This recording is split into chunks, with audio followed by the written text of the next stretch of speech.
used to think names had gravity, that if mine appeared on a list, a ledger, a brass plaque, near an office door, it meant I hadn't drifted too far. I hadn't disappeared. The email didn't come to me. It wasn't addressed to me. It wasn't even blind copied.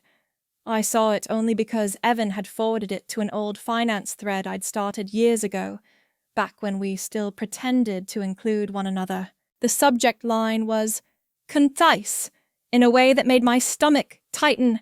Internal realignment. Bennett Family Holdings. The file was attached like a formality, just a PDF, 2 pages clean layout, even font. At the top, a summary of voting shares, responsibilities, and roles going forward. Margaret Bennett, founding oversight. Evan Bennett, managing partner. Colin and Matthew, strategy advisors. Rebecca Monroe, communications liaison. My name was not there, not in bold, not in fine print, not even as a footnote. I didn't refresh the file. I didn't think there had been a mistake. There was a ring-shaped watermark on my desk coffee from a cup I'd forgotten about earlier that morning. I pressed my thumb into it, trying to blur the edge. It only made the shape darker.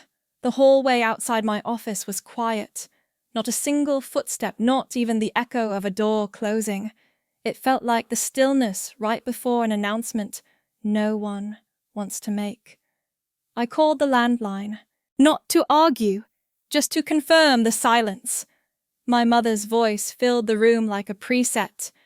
Don't make this complicated, Nora. Everything's already been decided. No explanation, no defense, not even surprise that I had called. She'd been expecting this moment. I hadn't. I sat with the file open for nearly 9 minutes, rereading the list. There was a space between Colin's name and the next line, break too small for another name, too intentional to be a glitch. My eyes returned to that empty space again and again, as if they might will my initials into it. 3 months earlier, I'd stayed up until 2 reviewing tax reconciliation reports for the equipment grant. 2 years before that, I'd rewritten the company's debt structure so we could open the West Greenhouse without defaulting on the line of credit. 7 years of signatures. 7 years of end-of-month panic solved quietly. I checked the thread again. No prior message. No looping Nora in for continuity. No one else had replied to the thread, but I knew they had read it. I knew because the header said read by 6, and I was the 7th. Rebecca had replied separately. So glad we're finalizing roles. Clean slates make for strong starts. I had once lent her my coat during a frost advisory. She returned it with a stain I never could explain. Later that afternoon, I found myself folding laundry that didn't need folding. A worn t-shirt from college had frayed under the arm's faded print threadbare collar. I placed it back in the drawer anyway, folded twice. My hands hovered for a moment before closing the drawer. No one called back that day. Not Evan, not Margaret, not even Colin, who used to send question marks in texts when I took more than an hour to reply. I read the email again the next morning, not for clarification, just to confirm it hadn't vanished. The file still opened cleanly. My name still wasn't there. There were no all-caps declarations, no accusations in bold, just absence. Surgical, deliberate absence. A month ago, Evan had asked me to draft projections for the new soil distribution plan. I'd stayed late. I'd created the slide deck he presented in front of the investor board. I remembered the red tie he wore that day. Margaret had ironed it the night before and left it on the banister. I'd walked past it on the way to the kitchen. "Don't step on that," she said. "It's not yours." I hadn't thought she meant anything by it at the time. I didn't forward the file to my personal email. I didn't screenshot it. I just printed one copy on the old laser printer in the back corner of the office tray, one plain paper. I didn't staple it. I didn't write anything in the margin. I folded it once and slid it into the drawer where I kept my original offer letter. The drawer stuck slightly the way it always did. The wood had swollen in the heat. At dinner that night, I didn't mention it. The baked potatoes were overdone. Evan brought up expansion into the eastern counties. Margaret nodded, not looking up from her plate. Finally, moving forward, she said, "With people who understand where we're going." No one looked at me when she said it, but no one had to. Later, I found a ring in the back of my desk drawer. Silver dented a small turquoise stone nearly opaque from time. It had belonged to my grandmother. I used to wear it when I was nervous during audits. I slid it onto my finger. It no longer fit the same. My knuckles had changed. I sat still, not angry, not confused, just still. I didn't reply to the email. I didn't ask for clarification.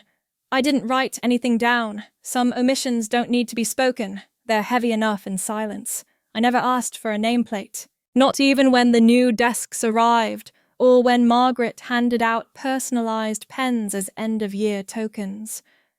Mine stayed in its velvet case unopened, tucked inside the top drawer, with old receipts and post-it notes that had long since lost their stick. I remembered balancing the books during one of Evan's early proposals. He had written the word visionary across the first slide in bold green letters. I spent 2 nights adjusting margin forecasts so his vision didn't bankrupt the expansion. No one saw those spreadsheets but me. The final deck had his name at the bottom and Margaret's initials in the approval line. She didn't mention the overnight emails. Evan said it looked clean. Then he handed me the remote and asked me to click through the boring stuff. At the Christmas dinner that year, Margaret gave Rebecca a pearl bracelet. Evan got cufflinks. I got a card with a sunflower on it. The message was pre-printed. No signature. I kept showing up. I told myself it mattered. Quiet things mattered. I used to take inventory at dawn because the barn lights ran too hot in the afternoon. I wore the same faded grey sweater cuffs, stretched elbow-thinned. It smelled faintly of coffee and lemon oil from the wood polish I used on the register counter. No one commented on the numbers being on time. But Evan once told me not to wear things that make you look too tired when investors were visiting. At staff meetings, I didn't sit at the table. There weren't enough chairs and I didn't want to seem like I needed one. Let Evan speak first. It's better for the room, Margaret once told me, as she handed him my printed talking points. You have a way with numbers, but he knows how to hold the tone. I nodded. I always nodded. Even when I handled payroll corrections at midnight. Even when I drove 2 hours to meet a vendor who refused to talk to the men after what happened last quarter. Even when Evan forgot to file the Form 943 and I took the penalty call without mentioning his name. When the letter arrived from the Department of Revenue, I filed it under Company Notices Not Mistakes. There was a time I thought these things were invisible, only because they were so smoothly done. Every 4th of July, I organized the company picnic. I arranged the catering, cleaned the folding tables, brought extra sunscreen and insect repellent. I parked farthest from the barn so the guests could use the shaded spots. Once Rebecca tripped over an extension cord I'd taped to the ground. Margaret pulled me aside. You can't make things foolproof, Nora. You have to make them idiot-proof. I didn't answer. I just picked up the tape roll and walked back to my trunk. On my birthday 2 years ago, Evan needed help with the quarter close. I cancelled dinner with Grace. We hadn't rescheduled. He never asked what the date had been for. I remember him tossing me his keys that night. Can you lock up? I've got people waiting. The word people hung in the air like something earned. I always used the back door. The front had become performative ceremonial, reserved for meetings that included catering and prepared introductions. I wasn't in those meetings. I prepared for them. There's a card in my wallet with the company logo on it. Gold embossed. Issued under my name, Authorized Financial Officer. I never used it. Not once. Margaret handed it to me 3 tax seasons ago and said, in case of emergency or if we need you to float something last minute. But don't use it on your own. That wouldn't look right. It's bent now just slightly at the corner from where it rubbed against an old library card I don't use either. Last summer, Evan forgot to order the harvest bags. I drove to the next county and bought 6 dozen from a supplier we hadn't used in years. When I came back, Margaret told me, "Next time, don't overstep." Evan would have solved it. I left the receipt on her desk. She never reimbursed me. I never asked. When the company got press for its streamlined back-end systems, the article quoted Evan. The photo showed him smiling next to a printout of the cash flow sheet I had color-coded. Rebecca posted it on social media with a caption that read, "Leadership means vision, not just execution." I didn't like the post. I didn't comment. But I remember the shirt Evan wore. It was the one I had ironed the morning of the meeting after finding it on the laundry room floor. No one had asked me to. I didn't keep a tally, not out loud, not even to myself. I folded each thing neatly and filed it away like extra linens no one used but insisted on storing. There was always a justifying phrase ready. It's for the good of the team.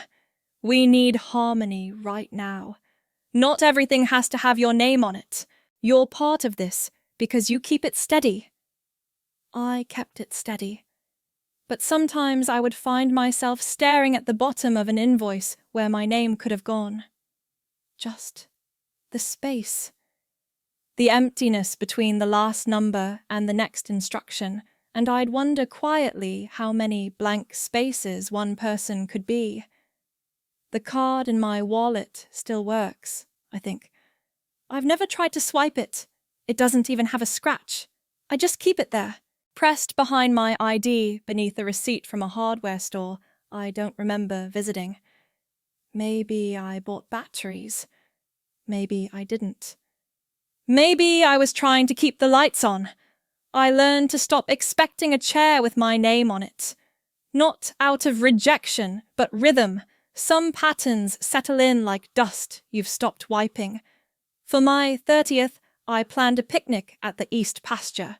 I ordered the sandwiches, brought 2 coolers of lemonade, even laid out checkered blankets I'd washed the night before. They all arrived an hour late, arms full of folding chairs and sun hats. No one brought a cake, not even a candle. Margaret stood beside the table scanning the spread. "Didn't you just turn 28? I smiled. Evan shrugged. "Age is relative when you're not in sales," he said. "There's a photograph from that day, everyone standing around the picnic table. I'm the one taking the picture. No one asked me to step in. When the company received the Green Steward Award, Evan flew to Boston with Dad to accept it. I watched the live stream from my laptop, a weak signal buffering the applause. The host read their names from a printed note card. No mention of the grant application I'd written, the compliance reports I had drafted, or the hours I'd spent formatting the supplemental files so the packet met the submission criteria. Margaret called the next morning. "You watched good. The speech wasn't bad, huh?" I agreed. She moved on. That spring I earned my internal audit certification. The course was expensive. I took it at night after farm days and invoicing. When I forwarded the result, Margaret wrote back, "Impressive." But that sort of thing's only useful in niche companies, right? I didn't reply. I printed the certificate on textured stock and placed it in the file with my college transcripts. It's never been framed. Holidays became a cycle of delegated care. I stayed behind with the calves during Easter Thanksgiving and 2 consecutive Christmases. There were always bookings, reunions, last-minute deals that couldn't be missed. Evan texted once from Aspen, "Thanks for holding down the fort. You're the best. No one asked if I wanted time off. I didn't offer that I did. I once caught the flu 2 days before the year-end dinner. Fever, aching joints. Nothing dramatic, just enough to keep me under a blanket with peppermint tea and silence." The meeting still happened. The slides I'd prepared were used. No one mentioned my absence. I checked my phone the next morning. Nothing. Not even a "get well." There's a drawer in my nightstand with old cards. Most are from birthdays or holidays. Some are crooked with glitter, others scribbled with quick jokes. One from 4 years ago still sits inside its envelope. The cover reads, "Family where life begins and love never ends." Inside, signatures curve and crowd in different ink. Evan wrote in blue, Colin in black. Rebecca signed with a heart. There's a blank space at the bottom. Right, empty, uncreased, clean. That was where Margaret's name should have been. I once offered to rework the supplier contract when the organic certification fees changed. Evan glanced at my spreadsheet and said, "We just need something solid, not academic." I deleted 3 tabs. Reformatted. Sent it again. He replied with a thumbs-up emoji. At the company's 10-year anniversary, they held a press shoot. Everyone wore matching green jackets. Mine came in the wrong size, 2 sizes too large, sleeves past the knuckles. Evan joked, "You'll grow into it." I didn't laugh. He did. That same evening, Margaret pulled me aside in the hallway as guests were leaving. "You should smile more in photos. You look reserved. It sends the wrong message." I adjusted the sleeve and nodded. When we launched the soil blend pilot, I organized the testing and mapped the feedback results. Evan presented the summary to investors with confidence.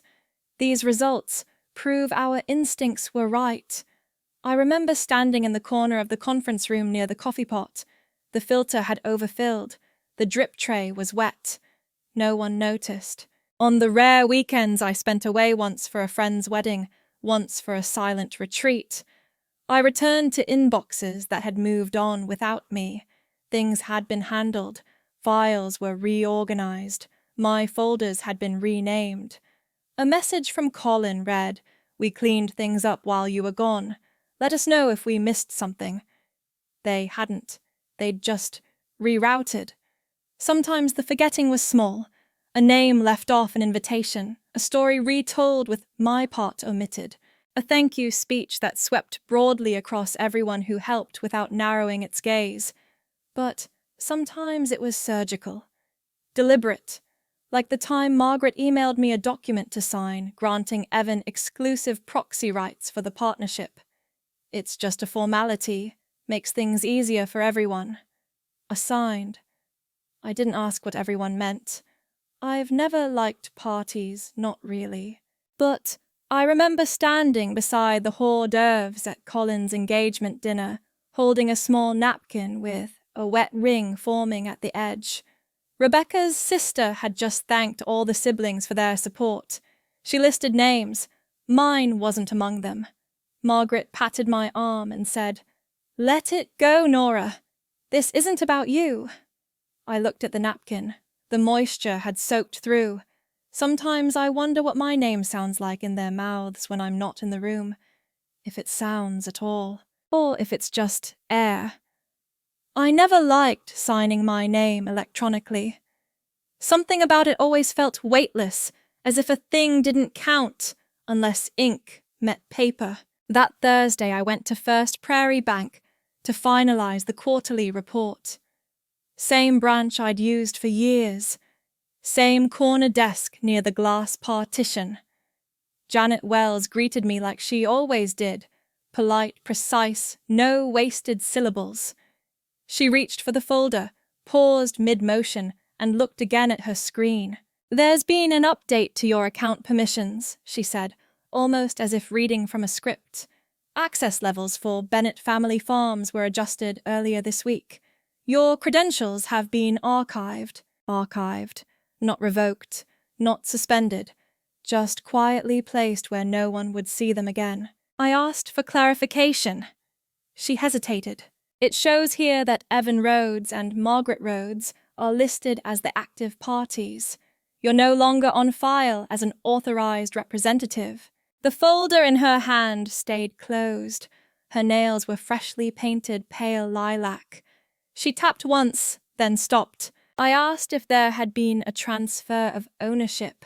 There was a submission of amended documentation, she said. Filed Monday. Share percentages realigned Evan at 85, Margaret at 15.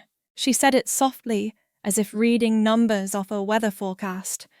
Then, as if to reassure me, she added, the documents had verified signatures, all backed by company email confirmation. I remember seeing yours. I didn't speak. My name was used. My email, not my hand. Janet noticed. I can print the summary if you like. The page slid from the printer tray, warm and curling slightly at the edge. It smelled faintly of toner. The heading read, Updated Corporate Ownership, Bennett Family Farms and Goods. Below, black text justified and clean confirmed it all. A line near the bottom showed reviewed and confirmed by Margaret Rhodes. The name below was meant to be mine. I held the paper without folding it. The texture was smoother than I expected, the kind that resisted ink smudges. Outside the bank, I stood for a while beside the newspaper machine. The front page featured a photo of Evan shaking hands with the state rep. His tie was slightly crooked the way it always had been since college. A farmer in the background held up a reusable bag stamped with our logo. I didn't feel lost, not then. Not stolen from, just still. There had been no confrontation, no announcement, just a quiet rewriting of the page where my name once was. Later that day I opened my inbox. The filter labeled important held no messages from Evan. One starred email from Margaret dated 3 days ago read, We've finalized things, don't complicate this. You wouldn't want to hold us back. No greeting, no sign-off. Just a line. I opened the shared drive. My folder was gone. The files I'd kept labeled by season and fiscal year had been renamed. Some had new version numbers. The one marked Spring Soil Audit. NB was now reviewed, ER final. No edits, just a change in initials. I didn't reply. There's a yellow legal pad on my desk. I used to jot down estimates, task lists, projected costs. That afternoon I drew a single line down the center of the page top to bottom. On one side I wrote what I built. On the other, what they kept. The left column grew longer. I remembered the conversation from months ago, Margaret on the porch, handing me a glass of lemonade, eyes not quite meeting mine. You've always been good at starting things, she said, but Evan's the one who sees them through. She offered the glass like a prize for stepping aside. That sentence returned to me in the bank parking lot, clear and intact. The same way it had landed then, with the weight of a conclusion already reached. I once found an old ring in Dad's drawer, silver, slightly dented. Inside was etched B.R. 1967. I used to think it meant Bennett Rhodes. It wasn't. It belonged to a cousin who died young, someone they rarely mentioned. When I wore it, Margaret frowned. Don't cling to things that aren't yours. That same tone echoed now in bank forms, in system logins, in the gap where my access used to be. Later, I reread the printed document, not to dispute it, but to memorize its shape. The lines were clean. The font was Arial. The name Nora Bennett appeared only once, and even then only as reference. I folded the page once then, again pressing the creases until they held. I slid it into the envelope I used for utilities, plain white, no window, and placed it at the back of the drawer behind the extra checkbook I hadn't touched in over a year.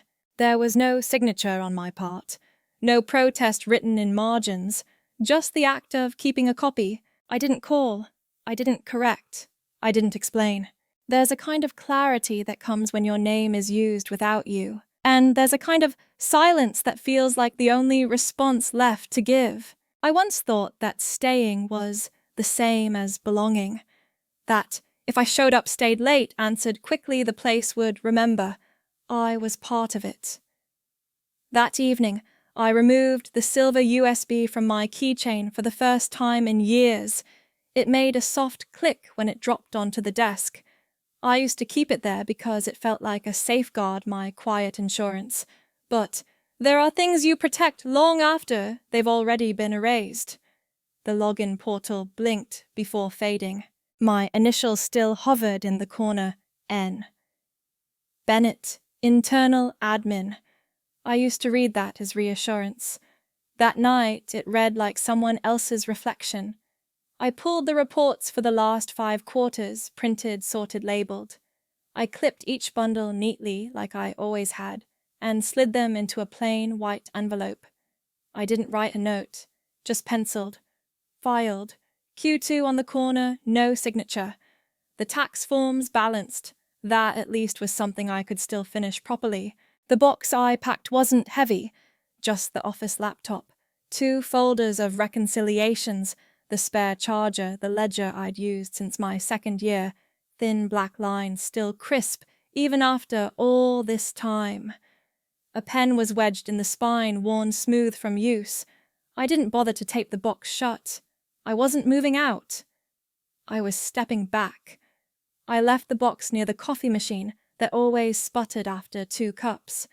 Beside it was the chipped blue mug Margaret only used when no guests were visiting. I used to scrub that mug extra clean, thinking someone would notice. No one ever did. The company slideshow cycled on the idle monitor, photos I'd taken myself. Autumn jars of cider, spring herbs in recycled packaging, the holiday labels I hand-stamped when the printer failed. None of them had my name, but all of them bore my rhythm. On the group, thread labeled Ops Core, Evan had typed, "Make sure everything's clean by Friday, presentations on Monday." No mention of me, no question. Just structure. Then from Rebecca, a thumbs-up emoji. And later, Nora still has the Q2 drafts, right? Just need her to finalize. And we're set. That was followed by, "She's not on this anymore.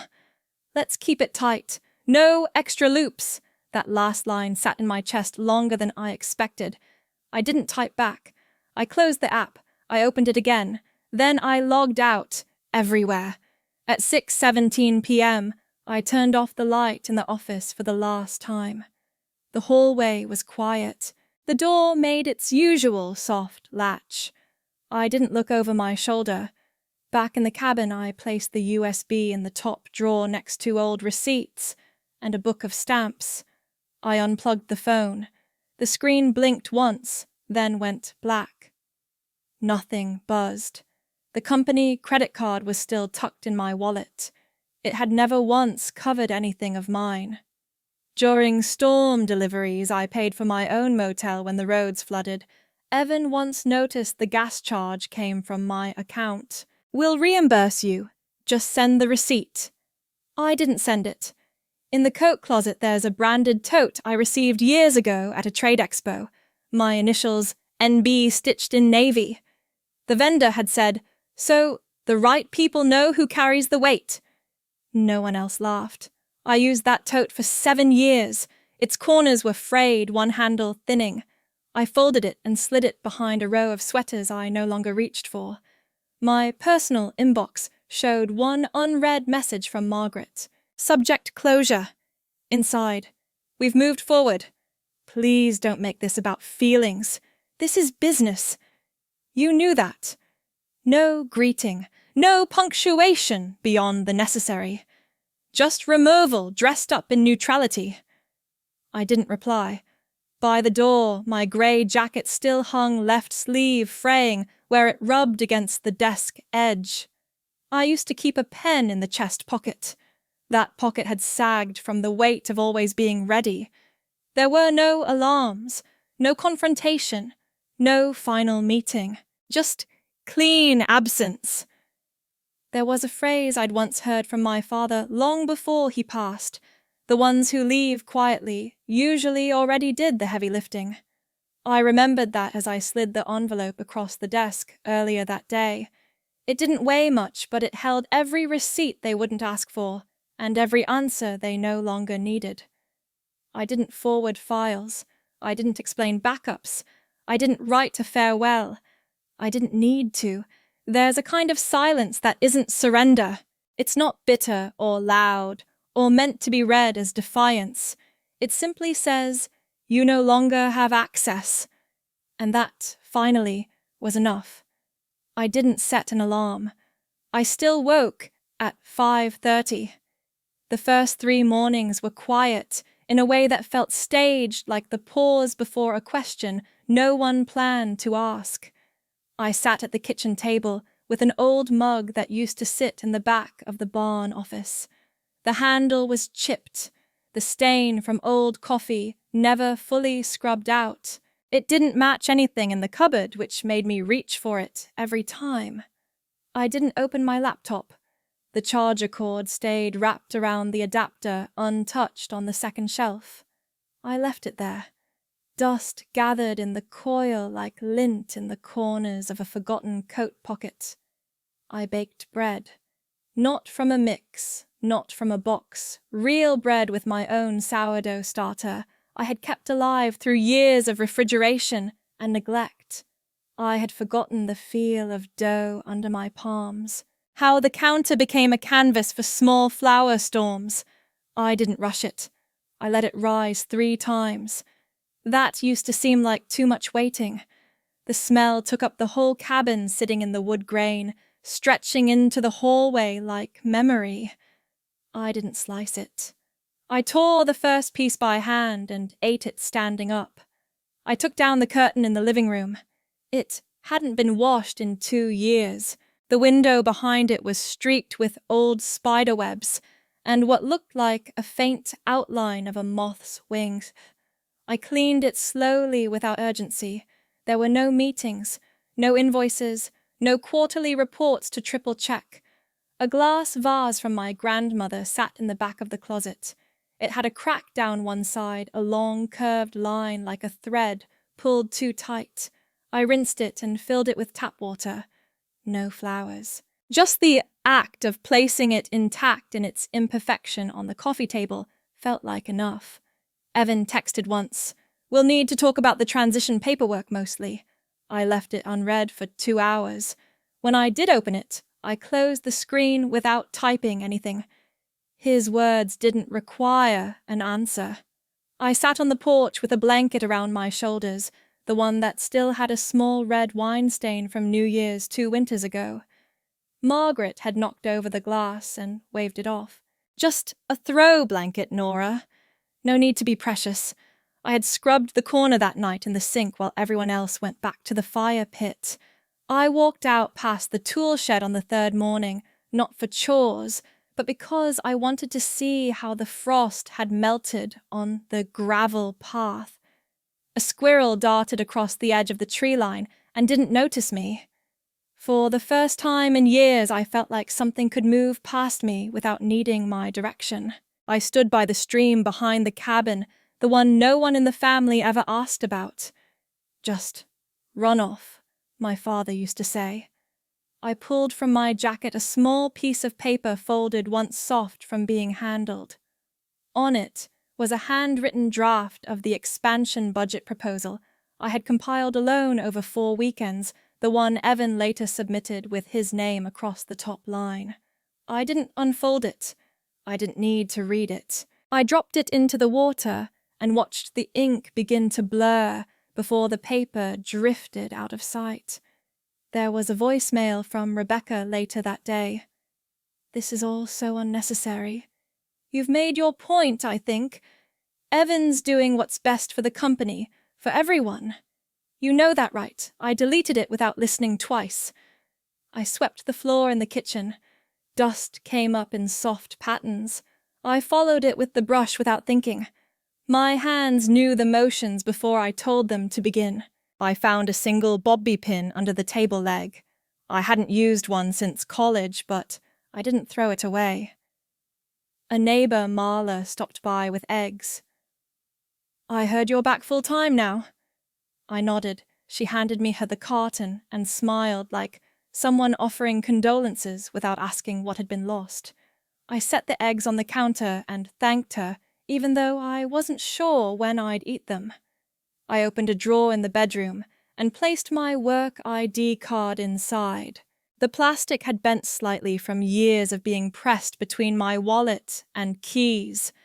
My photo looked tired, even though I had tried smiling when they took it. I didn't cut it. I didn't destroy it. I closed the drawer. Margaret sent an email. "We're adjusting some logistics for next quarter.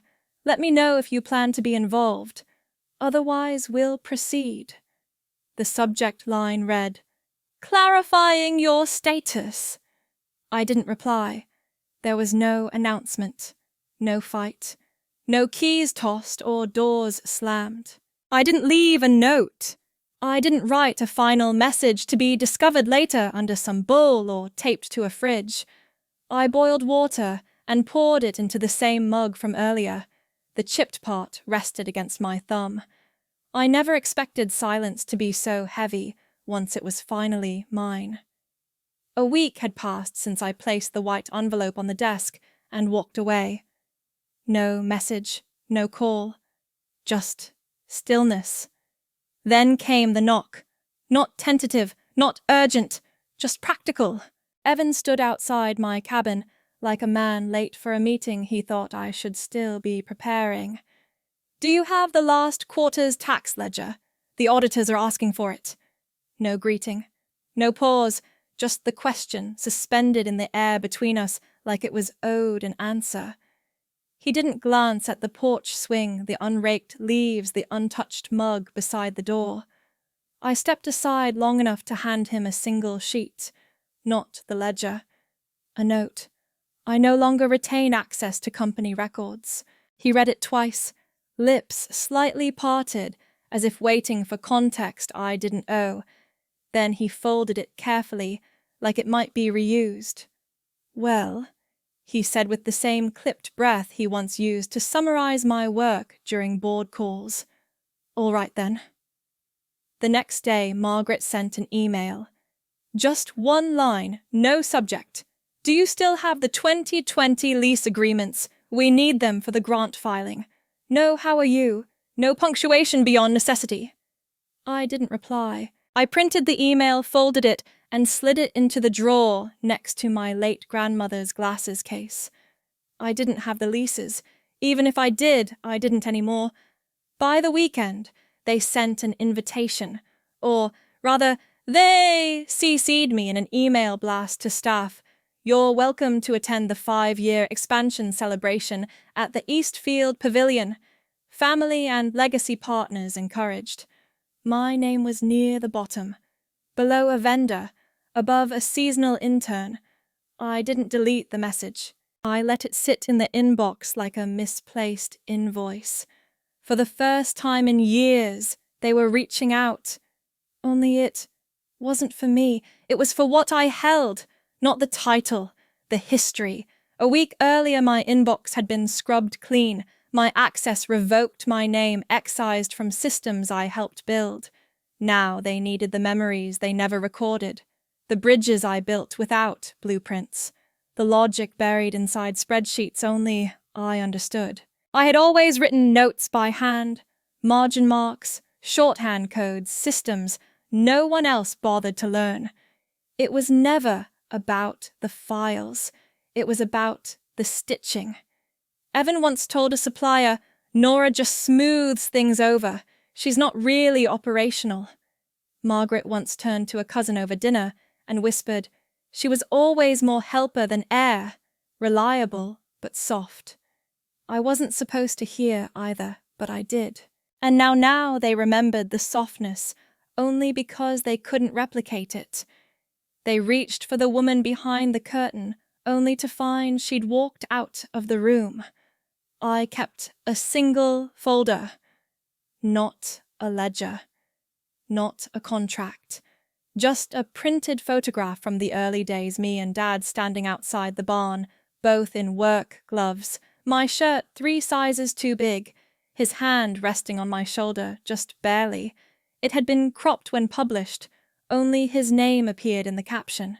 But I remembered the original. In the margins of the photo I had once scribbled in pencil, "Don't forget where the work began." I left the folder on my desk, not as a message, just as proof to myself that I hadn't imagined it. When Evan returned a second time, he didn't knock. I heard the car door, the pause, the way the gravel crunched under his shoes. He stood at the bottom step holding a USB. "If you could just take a look. Nothing big, just formatting issues." I didn't come out. He waited exactly 42 seconds. I counted. Then he left. USB still in hand. The next morning a letter came. Not handwritten, not signed. "We'd like to honor you as part of our legacy team at the annual appreciation dinner." I noticed the verb, honor. It came not with apology, but with absorption. A gesture, not a correction. A slot made for convenience, not recognition. I placed the letter in the fireplace, didn't light it, just left it there. Some invitations burn themselves. That afternoon I walked to the postbox at the road's edge, a single envelope inside addressed to N. Bennett. The handwriting was familiar. Aunt Claire. Inside a clipping from the local paper. Rhodes and Bennett Farms celebrate new environmental grant. Evan in a tie, Margaret beside him. No mention of the grant proposal author. I had written it 2 years ago. The numbers still bore my phrasing. But I wasn't there. Below the photo in Aunt Claire's pen, "You were always too private for the spotlight. Still proud of you." I folded the paper, tucked it into the inside cover of my cookbook, the one with the coffee stain across page 83 banana bread. I hadn't baked it in years. That night, I swept the porch. Quiet. No porch light on. No visitors. Just the sound of leaves shifting. Not away. Just apart. I didn't check my email. I didn't need to. I used to think that becoming someone different would feel like stepping into new skin. But it's quieter than that. It feels more like wearing the same coat, only buttoning it differently. The email came on a Thursday morning, somewhere between boiling water and the second slice of toast. Grace Holloway.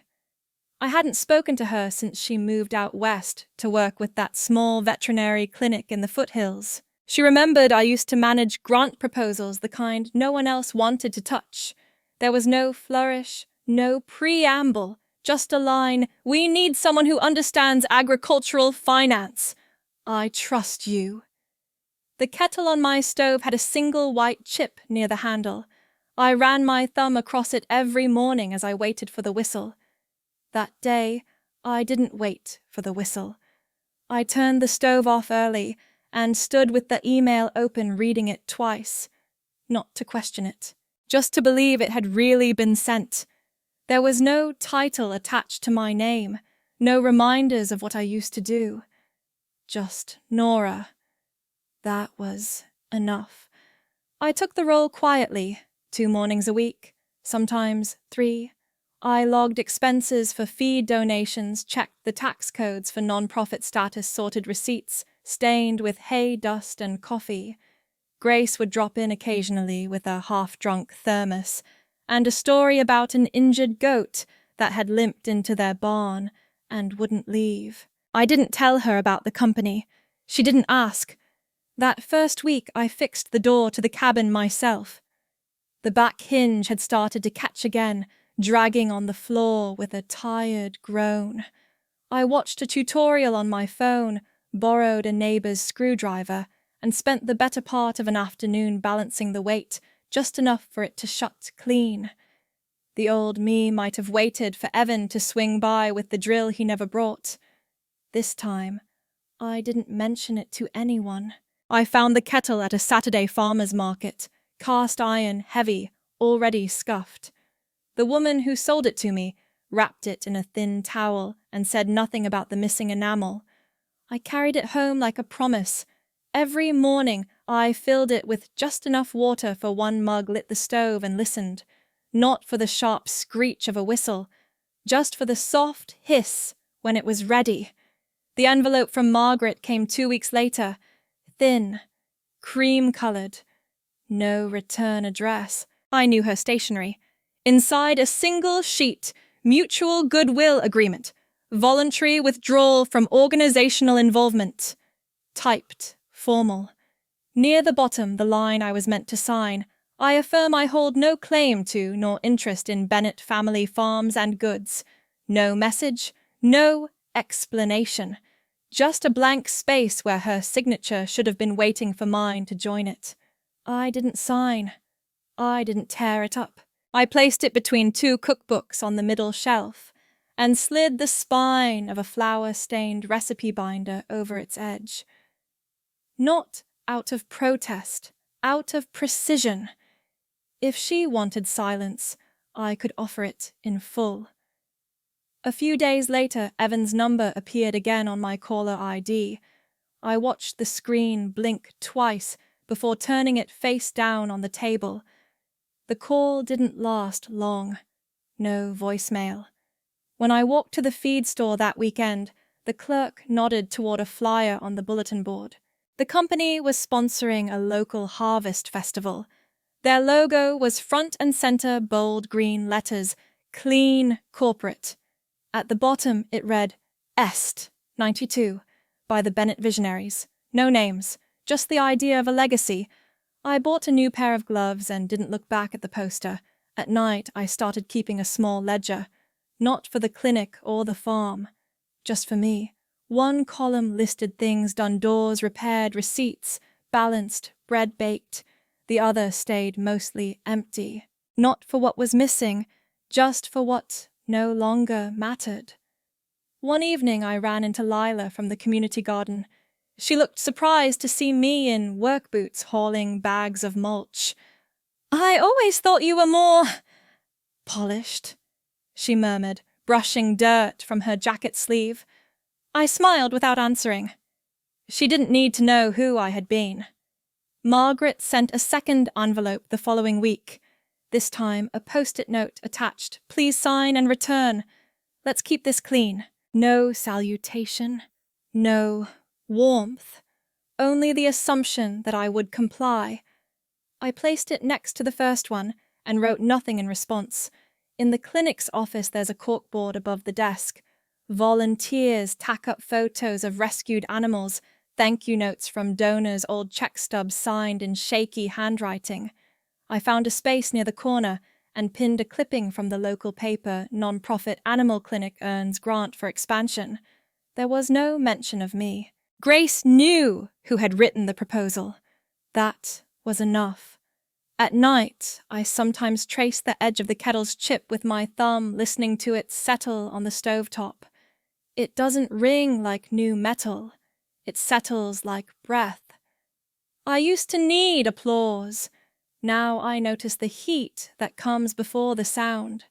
I've learned that quiet doesn't arrive all at once.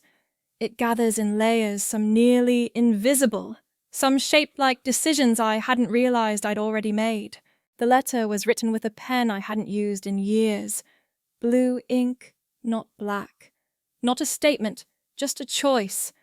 I sat at the small table near the window, the one with the chipped edge and the faint ring of an old coffee stain that never scrubbed out. The paper curled slightly at the edges, unused for so long, it had taken on a mild wave. I didn't rehearse the words.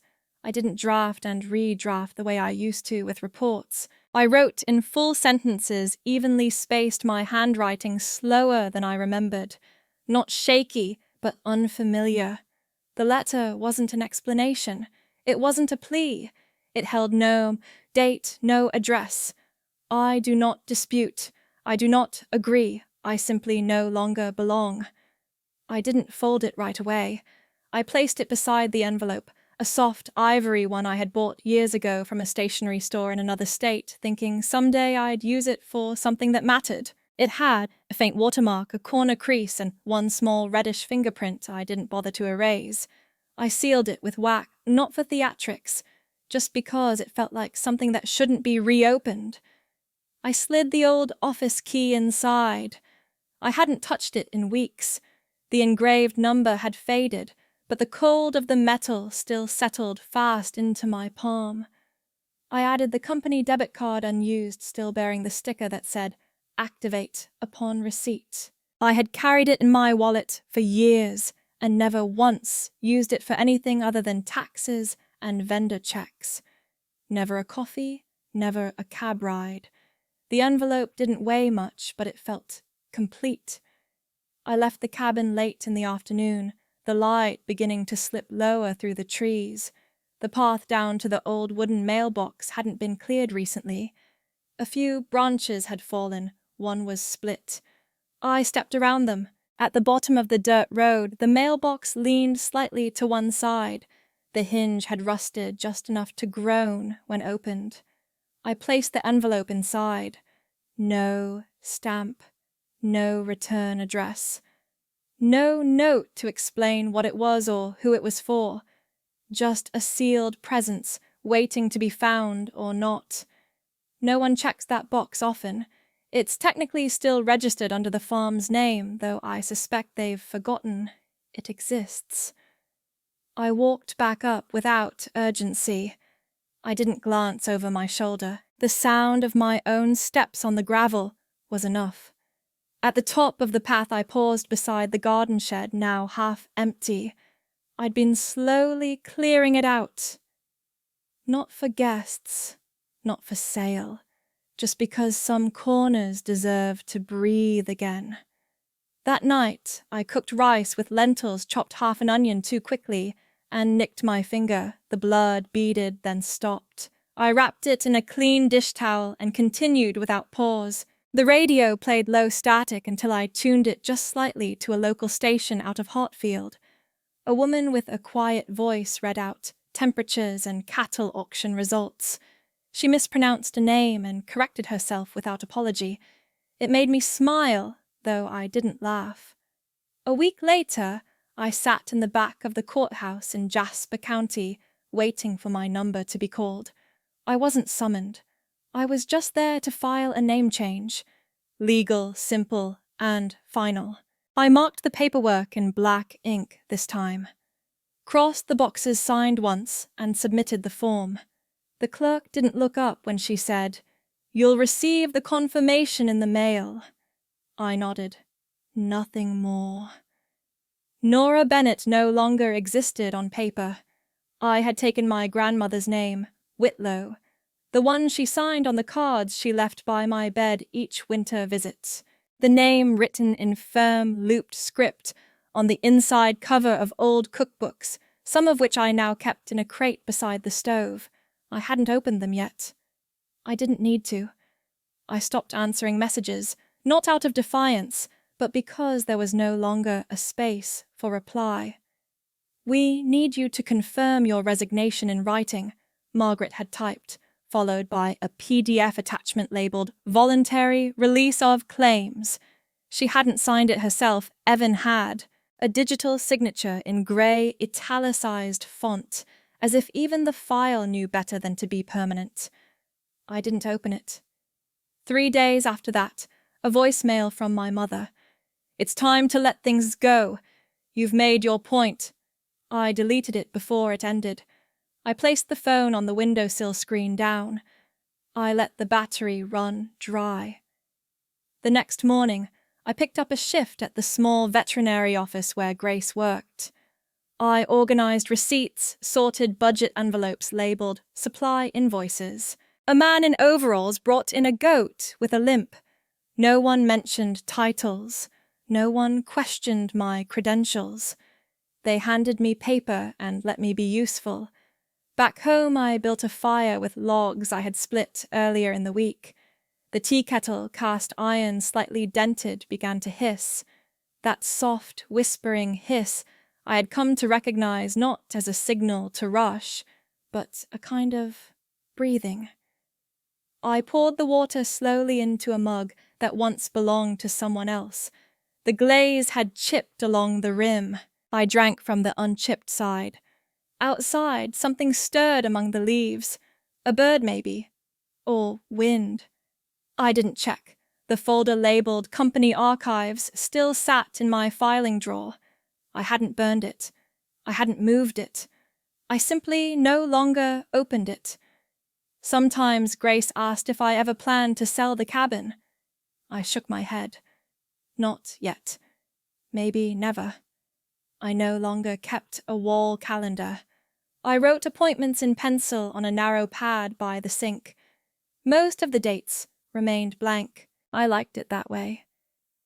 One evening I passed by the mailbox again.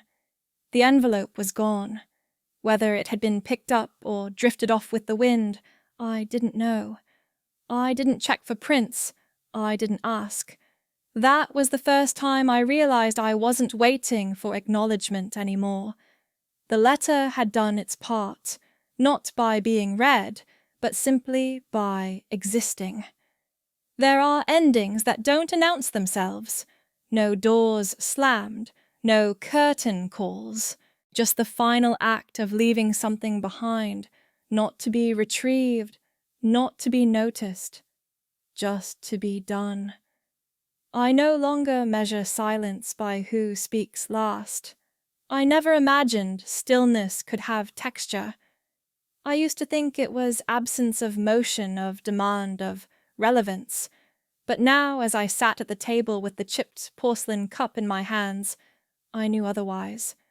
Stillness had grain. It had temperature. It settled into the room like something that belonged. The kettle had whistled 5 minutes ago. Just once. That was enough. I didn't rush to it. The cast iron held the heat steady, unbothered by time. The windows were still uncurtained. I hadn't bought new ones. There were no clocks on the walls, no alerts, no blinking lights. Just the faint trace of steam curling above the mug and the low sound of trees shifting somewhere beyond the cabin. I had stopped needing reminders. On the shelf, the notebook lay closed. I hadn't opened it in weeks, but I knew the page. Age 17, blue ink, rounded letters, too neat for who I was then. I want to become someone who can see without needing to be seen, do without applause, live without asking permission. I didn't remember writing it, but it sounded like me. The only light came from the window, not golden, not dramatic. Pale, clean. I'd left the bulb above the table unwired. I liked that I had to move with the sun. The chipped cup used to sit on my office desk, the one I wasn't supposed to bring drinks near. I kept it anyway, tucked behind the printer. Margaret once handed me a branded mug and said, "You should use this instead. It's more professional." I nodded, put it in the cabinet, and never touched it again. I didn't bring that mug with me, only this one with the crack just under the handle and the soft tea stain I could never quite scrub away. The kind of imperfection no one else would want. I kept it because I knew how to hold it so the crack wouldn't matter. There was a knock once, maybe 2 weeks ago. I didn't check. I didn't owe curiosity to anyone anymore. The mint plant on the windowsill had new shoots. I hadn't planned for that. Grace gave it to me after a fundraiser, a thank you. No one asked her to send. You looked like someone who'd water something. I wasn't sure what she meant, but I took it home. It wilted the first week. I overwatered, then underwatered, then forgot altogether. But it didn't die. It held on. That's what I noticed first about it. Not the scent, not the green. The quiet insistence to keep growing even when mishandled. I didn't respond when Evan forwarded the final year-end tax form for my review. I didn't open the attachment. No. Thank you, no. We need your expertise. Just let us know if anything looks off. It didn't. Not because they got it right, but because it wasn't mine anymore. My mother left a voicemail 3 days ago. They're announcing the new board structure next month. You might want to show your face. She didn't mention the letter I left the envelope sealed with wax, the one with no name and no return address. She never asked why I hadn't signed the release, just circled back as if absence were a scheduling issue. The ledger they forgot I kept was still in the drawer. Handwritten margins, paper clips rusted at the edges. I'd touched it once since I left just to be sure it was still there. I didn't need it, but I liked knowing it existed even if no one else did. I hadn't told anyone. I changed my name. Whitlow. My grandmother's surname. The one she stitched into handkerchiefs and aprons. The one no one in the family remembered to mention after she passed. She used to say names only matter when you claim them. I didn't print a new business card. There was no announcement, no website. Just a line on a tax form and a quiet choice to write it, not explain it. One morning last week, I wrote a thank you note to a donor who sent $20 to the animal clinic. The envelope wasn't fancy. The ink smudged a little, but the address was right. I mailed it without signing my title. Just Nora. No one corrected it. I wore the same sweater 4 days in a row. The elbows had thinned. A moth hole near the hem had grown just wide enough to notice. It smelled faintly of cedar and smoke. I patched it with navy thread, the kind of repair you do for things you still want to keep. No one saw it but me. That was enough. There was a pine needle inside the folds of my scarf this morning. I didn't brush it away. It reminded me of the walk I took without a path of standing still and not explaining why. I didn't have plans today. There was no meeting, no approval, no waiting. But I still made tea, still opened the notebook, still moved the mint into a wider pot. I didn't need purpose to be present. There's a kind of weight that lifts, not with closure, but with distance. Not when others understand, but when they no longer occupy the center. I placed the chipped cup in the sink. I didn't rinse it right away. The water would be warm when I chose to turn the faucet. I wasn't waiting for anyone to knock. I wasn't writing for someone to read. I wasn't proving I had survived. I had simply stayed. And that was the difference.